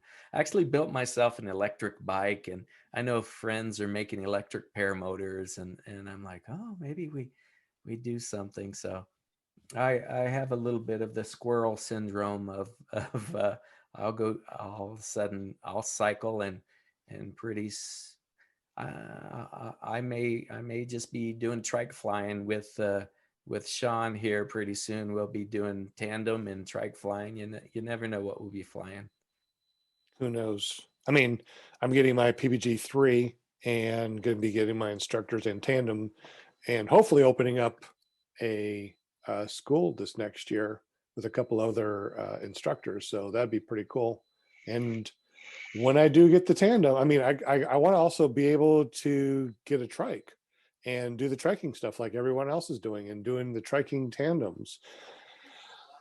So much fun stuff to do out there. I mean, you know, when I first got into this, I'm like, you know what, I'm just going to get into this. I'm just going to go up, you know, high, about 2,000 feet, and fly and just look around. Man, I'm doing all sorts of stuff now. And now I can't wait to go to the next level. It's amazing what I felt like a year or so ago to what I feel like now. I can't even imagine, you know, 10 years from now. I mean, you know, JT flying since the 70s, flying ultralights and hang gliders and PG and PPG 3, and flying, you know, aircraft with his friends. I can't imagine what his next step is. Mm-hmm. Well, yeah, right now we just love we love our paraglider wings. We love our paramotor wings, and I've taken up powered parachutes, been a ride along kind of thing, and the fixed wings. Sometimes I will start going, I want a fixed wing. The problem is when I start thinking about the speed, I think there's a benefit of low and slow, and your reaction time when you're doing 60 miles an hour. When I was in my 20s or 30s, I actually had faster reflexes. I am going to turn 60 years old next year. And so I've got to realize, yeah, I think maybe it's these paraglider wings are good. If you fly the powered parachute, we all know that those parachutes are not very efficient. You are going slow, but you've got, you know, a ton of weight. I mean, they're flying these, and they drop out of the sky actually a lot faster than us. So there is so much benefit with our paragliding wings. Yes, we can take a collapse. So you got to be really on your toes with the wind and the weather and what you're flying into. Don't get smacked out of the air. I want to get smacked. Do we have anybody asking any questions in the chat real quick? I haven't seen any new ones recently. Go ahead. What's that? Shane. I was just gonna say I just looked up Brian. Or shoot, Kevin. Your airport is PDX. Is Correct. that the one? Yep. So we're looking at less than $200 for 7 days. That's what I was telling you, man. And you can put your motor on FedEx ground and have it shipped out for about $200 also. You don't have a motor somebody could borrow and a wing? Yeah. Not at this point. Like you guys have been informed, the top 80 has been moved down the road, and I only have the one motor now at this point. Top 80? That thing's not going to move me down the road. Yeah. I bet you. Dude, he's going to send you off a cliff without a motor. It actually moved. It actually moved me off the road on an 18-meter wing. So I was impressed, though it did not have very much climb rate, but it was enough to have me fly. That thing was actually a lot of fun for me to thermal, because it was lightweight and it was what I call old reliable. It was like old trusty. You could shut it off, thermal around for half an hour, grab the starter, bing, it would just fire right back up and keep going. And it was the kind of motor that you could really easily just let go to idle and sit and feel if you were coring. And if you were coring, you could just shut it off. And if you weren't, you could just carry on to the next thermal and midday it real easy. My Moster, I can fly it the same way, but it doesn't have the same feel. It just feels a little bit different. Yeah, I'm a big fan of the top 80. I loved flying a top 80, and I know friends of mine still have top 80s here at our elevation. And we've seen who was it? Somebody had a trike. I think it was Carson Rodenhouse is, I think he may have an Atom 80, but it's still 80 cc's. And Mhm. you can get people up in the tandem trike with that 80 cc. It's incredible. But Yeah, it's love, more about the wing than it is about the motor, or the yeah, conditions, I should say. So if you have the right favorable conditions, you can get off the ground real easy. yeah. But the mini plane is a nice little engine, but The Atom sadly killed it. yeah, yeah, that's well, and we like to see competition. We want to see, I think it's fun to uh, to see where it's going to go with the American made paramotors and So I have to ask, with all of your years of experience, what is your favorite means of floating around the sky? Do you prefer paragliding? Do you prefer paramotoring? Do you prefer an ultralight or a hang glider? If you could wake up tomorrow and have the best, greatest thing in Christmas tree, what would it be? yeah. I think the paramotor edges it out just barely. I love paragliding, flying, but if it came to twisting my arm to choose just one, you have more versatility and options to fly with the paramotor, and Sure. and so I love flying that paramotor, and and we're all in the same boat too. You get those experiences, and I'm one of those guys that I have those magical experiences where I get tears in my eyes. I'm flying up there, being at one with everything. Just can't imagine, um, the dream of flying. When I was a little kid, I used to have dreams of flapping my arms and flying, and so just feeling that experience. And I'm up there talking to ancestors and feeling like you're one with the world, and it's just, there's nothing like it. And you can cut your engine off and just float if you want. So I It love. always makes me feel like I'm a Marvel character. It's like the wing is my cape. The wing is my cape, and my superpower is flying. Yeah, yeah. But Mark H in the chat said, which do you do more, foot or wheel flight? it's feet right now. I'm using my feet as long as I can.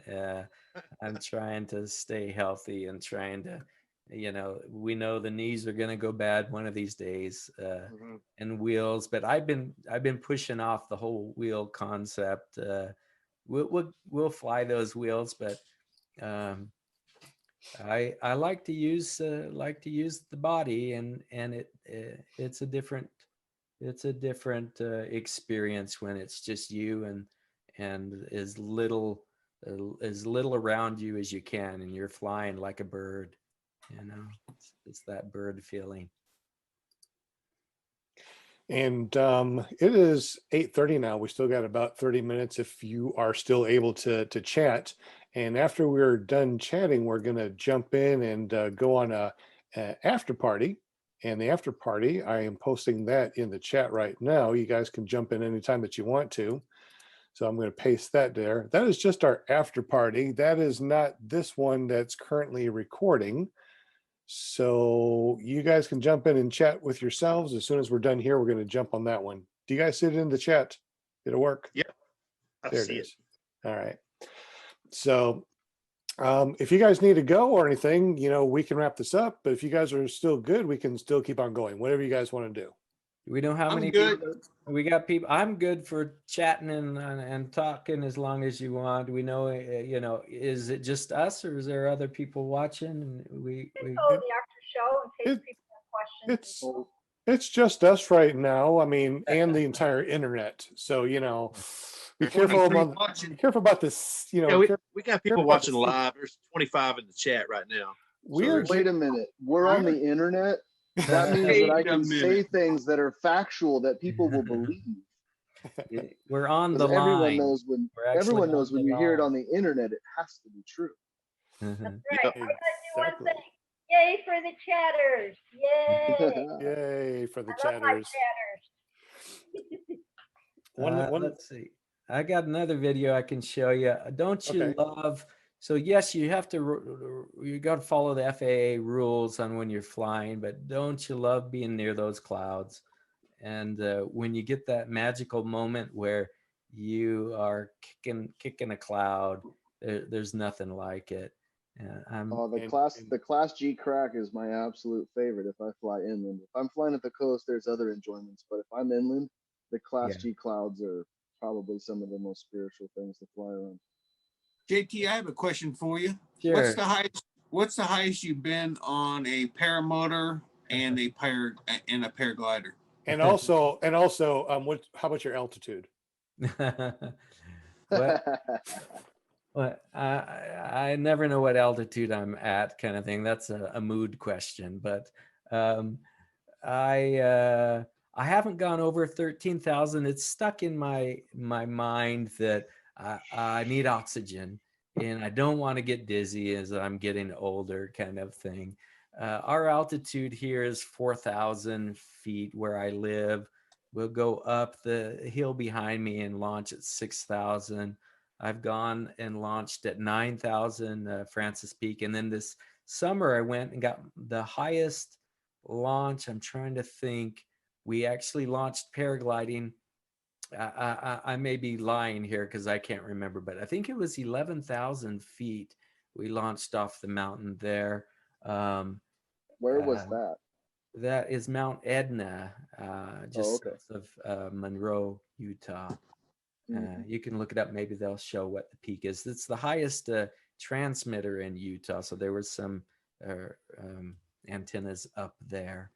It's so cool that you can find these little crystals on the ground, and so beautiful up there. But you made a video about that, right? I think I saw your video on it.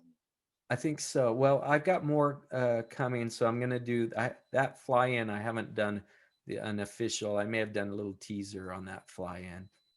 The video about the tram that carried the guys up the hill. Oh yeah, that was a different one. That's Farnsworth Peak. Yeah. But that was really interesting. I was stoked on watching that video. It was like, not only do we get paramotor, but we get a little glimpse of some educational information involved. Like that was really, really cool. I like that.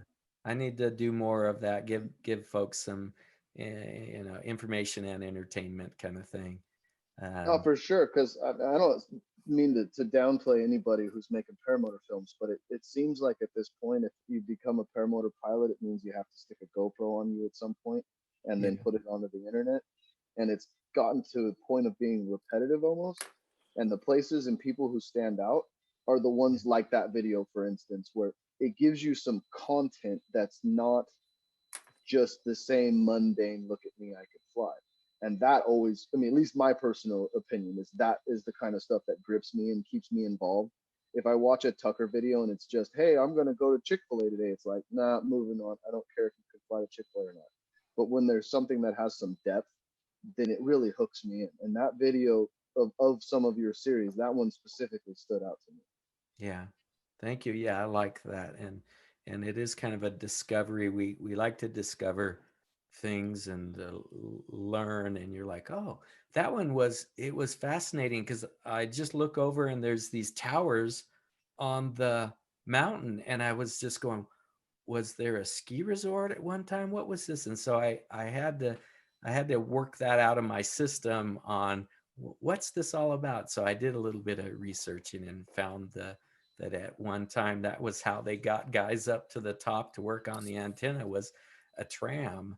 And that was fun showing there. Thank you for that.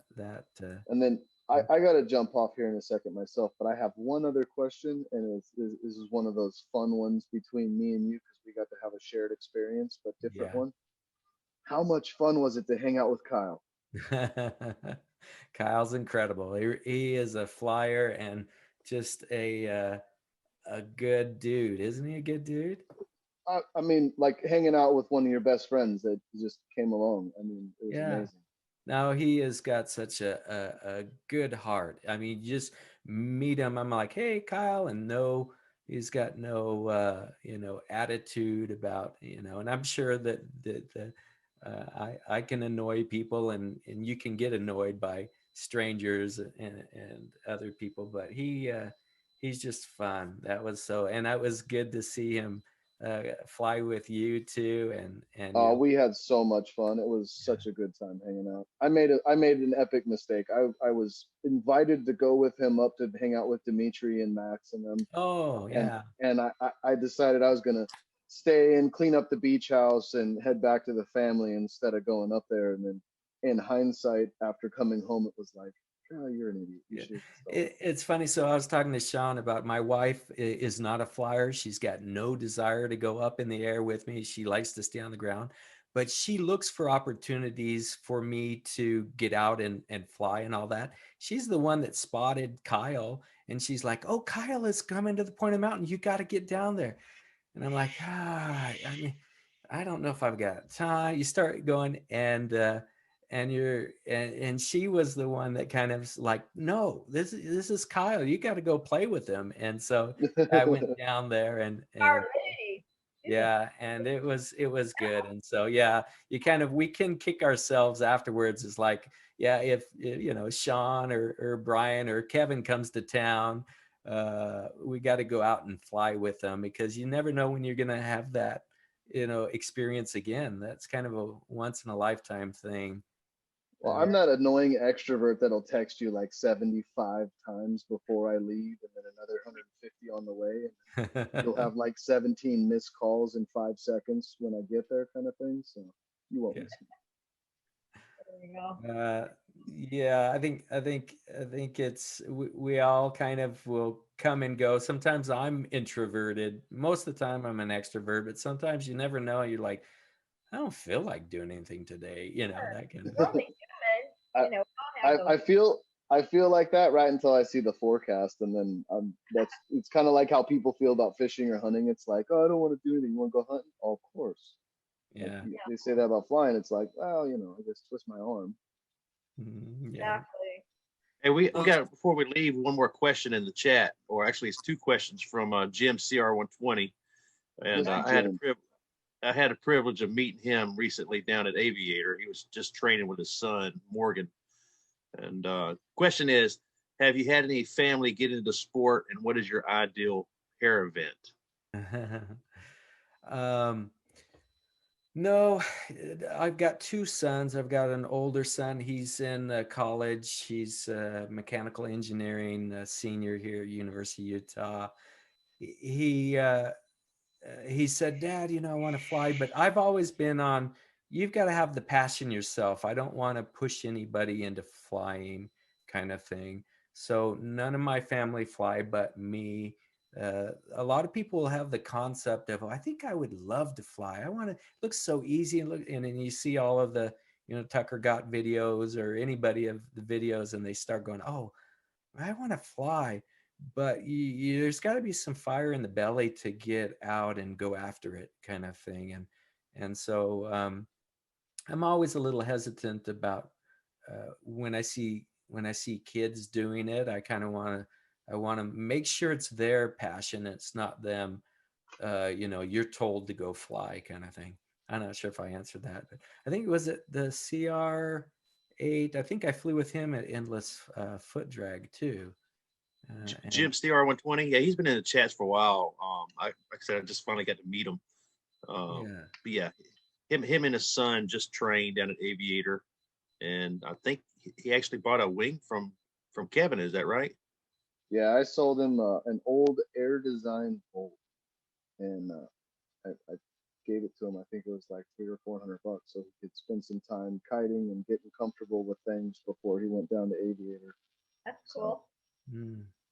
Last I talked to him, he said he was killing it with that wing and using it as his mud duck, so that way he didn't get any of his nice stuff tore up. Which I was like, heck yeah, buddy, good decision making right there.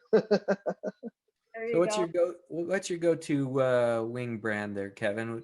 I'm sure you sell multiple wings. What do you fly? I am not a brand whore by any means. I'm a dealer for Sky Sports. I'm a dealer for APCO, and I have multitude of friends throughout the industry Chris and everyone else. So if I need a gin product or an ozone product or a BGD or whatever it is, I have all the connections through the ways to get what people want. I think that there is no perfect brand. I think it's like a shoe. You know, some people, a Nike is the best shoe for them, whereas a Reebok might be the next best shoe for the next guy.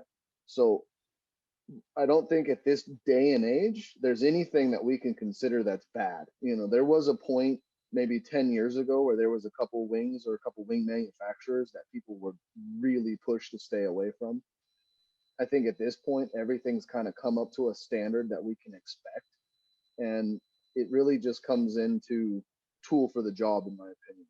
So if you're a more advanced guy who's looking to get a more miles per gallon on your cross countries, you know, then we try to fit them into like a Luna 2 or something like that. If they're a newer pilot, but a skilled pilot, we might look at say like a Niviat Cubic or an Ozone Spider. I mean, it really varies. I try to fit the right gear to the student, not necessarily push a brand on anybody, if that makes sense. Yeah, and I think that's the right way kind of thing. But it must be hard for you too if a student is coming and they're saying, well, I want the best bang for my money. What is it? Or you know what I mean? And you're like, well, am I going to push Nike or am I going to push Reebok? I mean, you Well, kind my of. big question always for them is safety number one. So it's you know, especially like when you bring up the Tucker videos, because this is one of those things that I love to laugh at, is when I get that fresh student who's watched 5 years of YouTube, who's building up to this experience, and they are ready and fired up, and they get in the harness and they get connected into a wing, and they get that wind and they feel the actual power of the wing, and it jerks them out of their shoes. And they spend a whole day, they put in all the commitment, they do really well for a first day student. And at the end of the day, they turn around, they look at you and they say the words, wow, Tucker makes it look so easy. And ain't that the truth? And that's maybe the biggest hurdle that I have with students that come from the YouTube side, is getting them to understand that there is so much finesse that comes into the education process that YouTube will never teach you. I mean, it'll give you the gross ideas, but it can't tell you how to, like you said earlier, how to feel the wing. You know, when it comes overhead and your chin goes up, you ruin everything. But if you pull just 2 inches of brake pressure, as long as there's pressure there, there's got to be a wing there, right? If there's no pressure, then there's no wing. And that's when you look to find out what's going on. You can't learn that from a YouTube video. You have to learn that through strapping in and just feeling the wing and feeling the wind and working through it. And some guys have a natural talent where they connect with the glider fairly quickly and they're able to develop skills fairly quickly. And then I've got other guys where I work with them continuously for weeks on end, because I don't ever put a stamp on my training. Once you're into the school, you're welcome to train as long as it takes or as long as you want, either one. So your money is never going to be wasted with me unless you decide you don't want to return.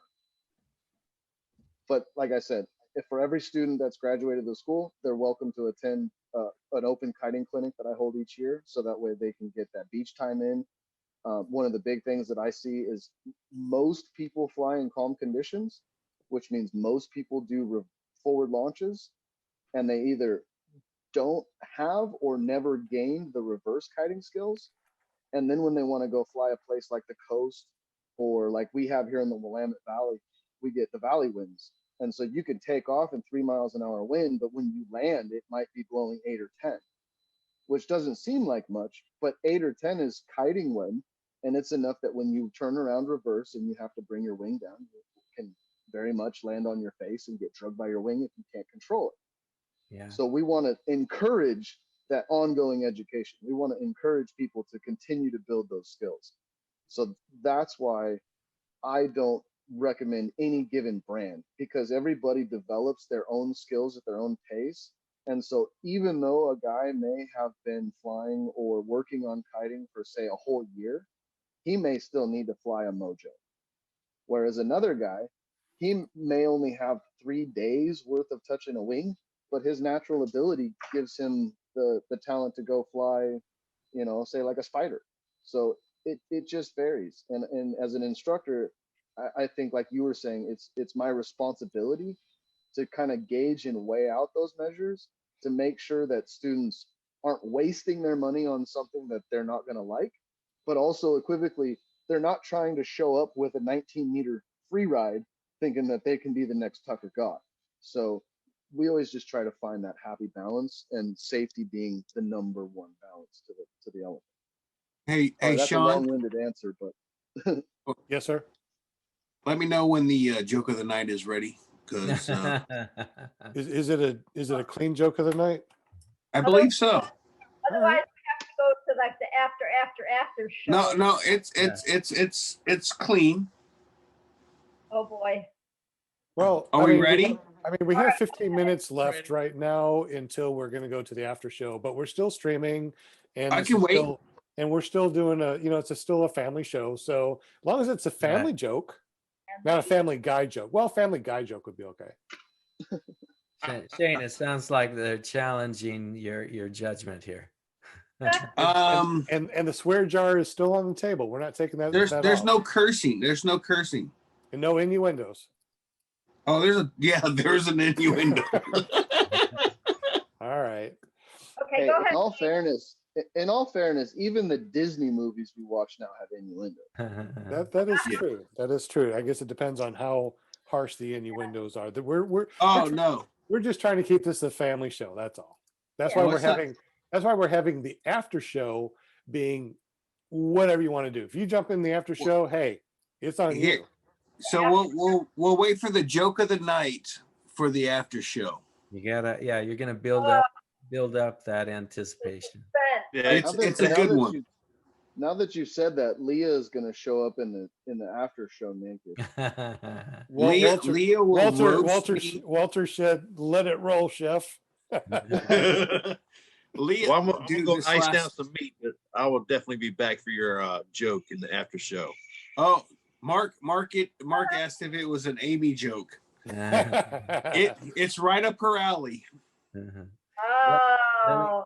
Let me take off on what Kevin was saying, and it really has to do with putting in the time, putting in the flights, and it's when I was a kid, I used to skateboard, and I was telling Sean this in the 70s. We used to make our own skateboard, but I was one of the first in all of San Bernardino, California. You could count all of the high schools together. There probably was only 4 or 5 of us that drained a swimming pool and figured out how to get air.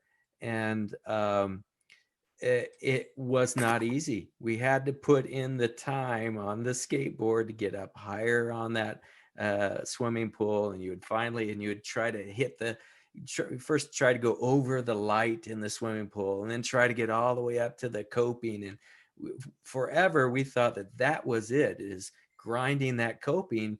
There's no way you could go in the air because there's no wall to do it. And then we would watch the skateboarding magazines and somebody would hit air, and then so people would try those kind of things. And so it isn't that it and some guys are going to have a natural ability to be able to skateboard or surf or board or snow ski, but in our normal world, I'm not a Superman, I'm not a super flyer, and it just takes hours and time of figuring out how to fly.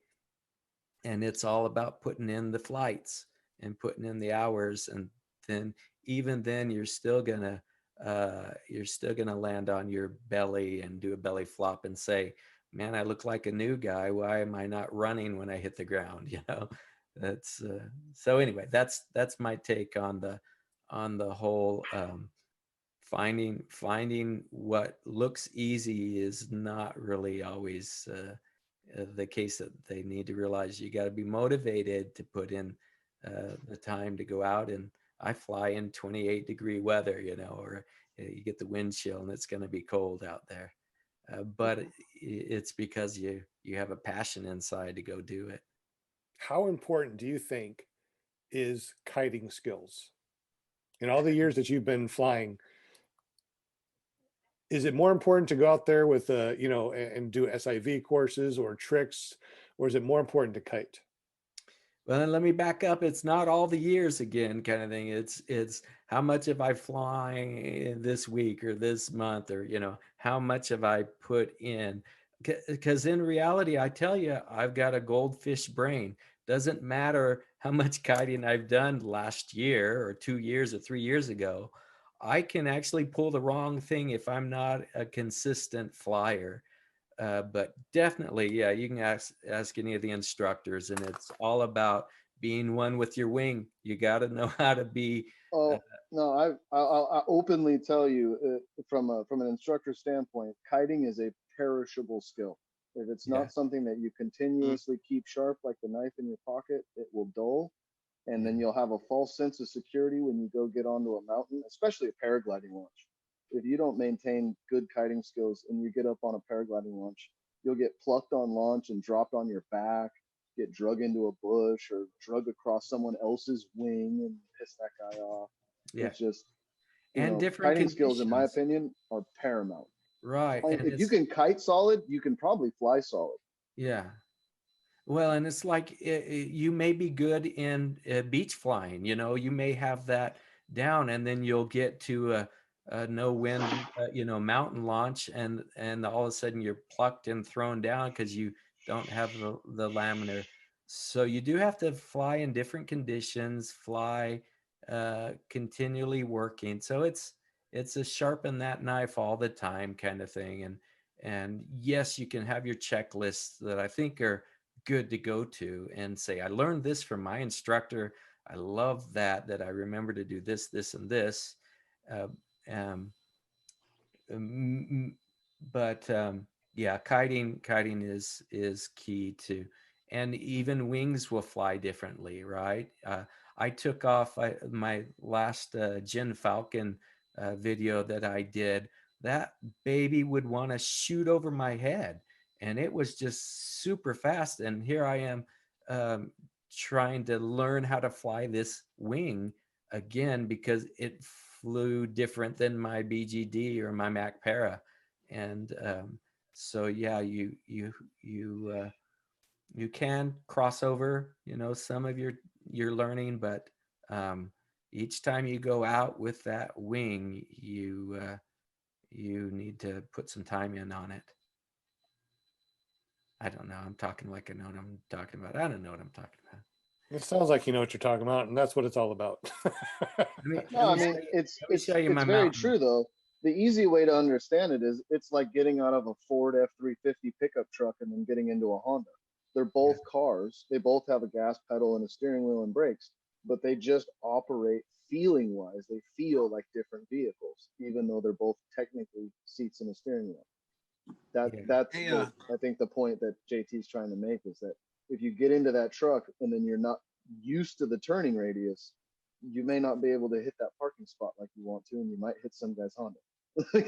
That's the equivocation with paragliding is, if you know, when you move from one wing to another, the caliber of your skill changes based on the wing, and it also carries with the conditions of that day.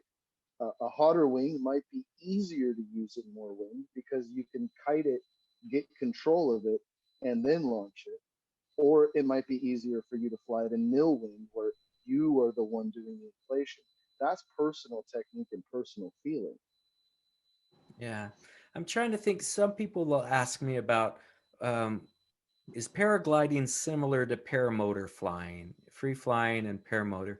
And I was trying to think of an analogy, maybe Kevin, you know, and I was like, well, they're very similar, and yet it's almost like, you know, mountain biking or BMX. I grew up actually one of the first little BMXers back in the 70s. We were the ones that used to build our own little handle. So I used to race BMX, and so it's like as a elementary school, junior high kind of little kid. Anyway, like BMX and motocross or something. What is a good example of, well, paragliding and paramotoring are like, You know, they're similar, but they're different. I say it's like a canoe and a jet ski. Nice. One you're going with the flow of the current and you're managing the obstacles around you. The other one, you have the power to go amongst the water where you want to go. Yeah. Yeah, I like that. Well, it could be like a jet ski and a surfboard or something. Yeah, sure. I mean, anything that it would be man-powered versus powered, because Yeah. when you're man-powered, you're utilizing the mother nature, like you say, surfing. You're connecting your energy with the energy of the wave to make the ride happen. That would be a real similar analogy to paragliding, because with paragliding, you're using the energy of the wave, i.e. the wind, and then the mechanical wave being the hill behind you as your wave to go surf. With a paramotor, it's like being on a jet ski where you just grab some throttle and go motor around on the water and laugh and enjoy yourself. I kind of like, I heard a little bit of Brian. I think it was kind of like a skateboard and a one wheel or something you're doing. Yeah. That might be a good one. All right, I'm going to share my screen real quick and show you some beautiful mountain flying here. This is a snow basin. This is on the other side of the Wasatch Mountains. This is Snow Basin. I think you can fly see clear that. of the cloud, which means you don't fly in the clouds. You can fly. Uh-oh. There's no. Talking Hey guys, I'm gonna have to bail on you. I gotta go take care of some meat, but I will try to join you in the after show shortly. Okay. Awesome. We'll be there in a couple minutes. Oh, to All be right. a single guy again. Peace out. Peace out. Thank you. Cool. Well, he's gonna go play with his own.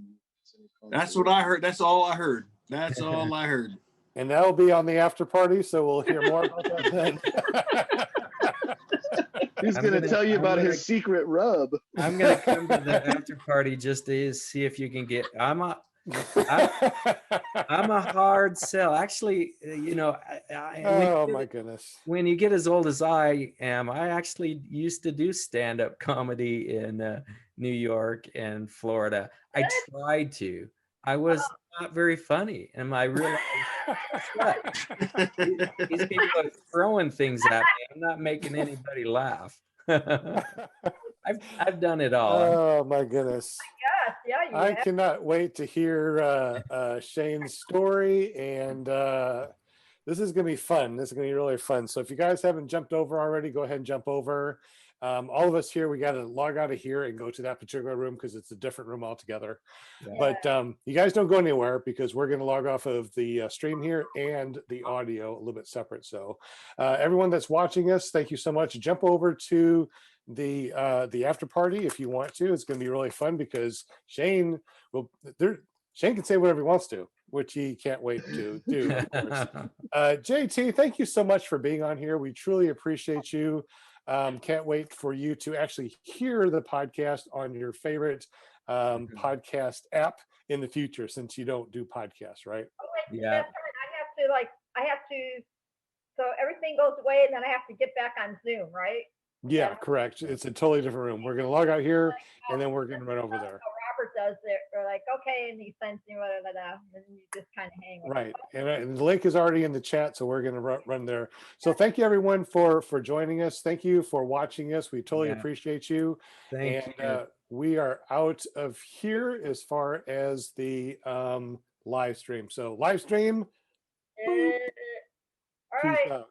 And now we're going to be logging out of the audio, which is your audio podcast. So is there anything that you want to say, JT, that's only going to be on the audio podcast since we're not playing on the video? I know. No, I love podcasts. This is the secret stuff here. Yeah, I think you've tapped into a nice little vein of people love podcasts. I know my wife will listen to podcasts, and I just am kind of one of those slow to get to social media kind of things. And this is just me reality. I'm like, I like watching things on my own time. I don't like to schedule hours, but this has gone by so fast, and you guys We've been talking for 3 hours. I know you guys are fun to talk to. Except for my dogs. I apologize. Keep jumping. That's just part of the podcast now is your dogs. They were like bugging. I listen to Bigfoot podcasts. Is there any secrets that you want to tell the just the audio podcast world before we leave, JT? Secrets. Go. Your Yeah, no, cruciferous I think vegetables. the secret is to live your life. You know, I think I didn't come up with it, but it is all about love, laugh, and live. You know, try to tap into, you know, what do you love to do and what do you enjoy doing, and you know, we're all here, and most of us are you know, we have times that are good and times that are bad, but overall, I think the passion of flying just changes lives. I love it. Love what you instructors are doing. I think that's so great to change lives. I am so glad I was able to find some good guys that taught me how to fly.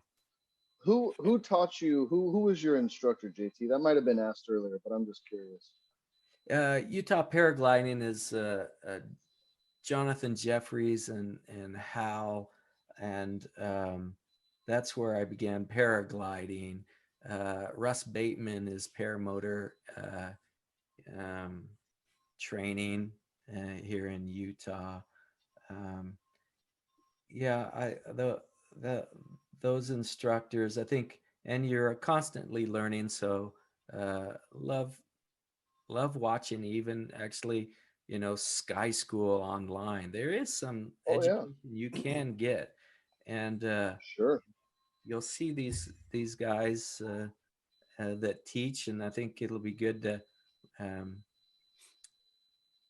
I think I think it's set up nicely that the training that the instructor has to get is good, and we definitely want to make sure we keep it simple to wait. You said instructors are supposed to be trained? Nah, yeah, you're okay. and here's the last secret. If you're listening to this now, you're probably listening to it on paratalk.org. And JT, if you want to listen to this, just go to paratalk.org, and that is that's all of our podcasts that we have ever done. And you can also search for PPG Grandpa's Paramotor Podcast on any paramotor or any podcast app. But this is the last secret. If you're still listening to us, if you email me at ppggrandpa@gmail.com, say, I listened to the end of episode 46 with JT, I'll send you something. I'll send you something because you made it all the way to the end. Now, you guys don't tell anybody. I got an E-props keychain I can send. Ooh. I got my I got all my stuff. I finally got this right here. This is what I needed from Vortex Aero to put my new what do you call it? The exhaust on. Yeah. And look at this. They sent me this really nice puller. Really nice. It just springs off. Yeah.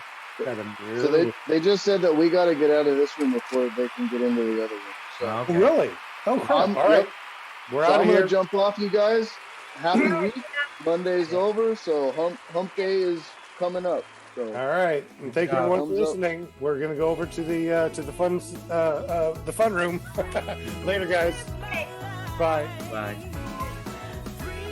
So once again, thank you very much for listening to Clear Prop TV Paramotor Podcast. My name is Sean Simons, your PPG Grandpa. You can always find us on any of your favorite podcast apps at PPG Grandpa's Paramotor Podcast. Find us on the web at clearproptv.com, which forwards right now to our Facebook page. And of course, if you want to listen to this on paratalk.org, that is our other audio podcast. Have a wonderful day, and thank you again for watching Paramotor Podcast with JT Wardle, episode 46. See you next week. Same para time, same para channel.